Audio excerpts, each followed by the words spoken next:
These mitts are one of my favorite scrap busters and one of my favorite little pieces of gear. I use them all the time, especially hiking with trekking poles where my hands will get cold. I don't want anything that is too warm. I don't need a technical mitten. I'm not trying to protect myself against the snow. I just need a lightweight insulative layer. In this case, I'm doing them out of a Polartec Powerwool. Powerwool is not a blended product. They haven't mixed the polyester and the wool. It's a product where the merino wool goes towards the skin, and then there is a synthetic outer face, which gives it more durability and more stretch and faster drying properties than 100% wool. However, the wool still has that beautiful insulative property and the antimicrobial properties. I use these a lot when I'm hiking or paddling, and my kids use them a lot when they're walking to and from school.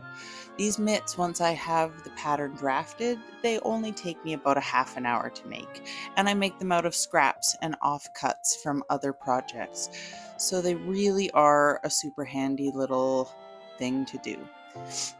Here I'm actually fixing the pattern. You'll notice I forgot to leave the seam allowance, so I actually want to move that thumb piece over 1/4 of an inch.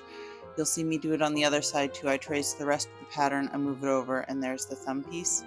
Anyway, those are the pieces for the front of the hand, and then this is the piece for the back of the hand. And that really is all the bits that you need except for the cuff. And there's the purple bits are going to be the cuff for this. Here I am trying on for what size they are, and they're still a bit big, so I cut them down to the pattern piece size. And then I sew the front pieces together along that straight edge and around the thumb. And here I am cutting it with a wavy blade on my rotary cutter. So it's like pinking shears. And I do that with the seam across the face of the mittens because I want as little seam allowance as possible so that it doesn't agitate the palm of my hand.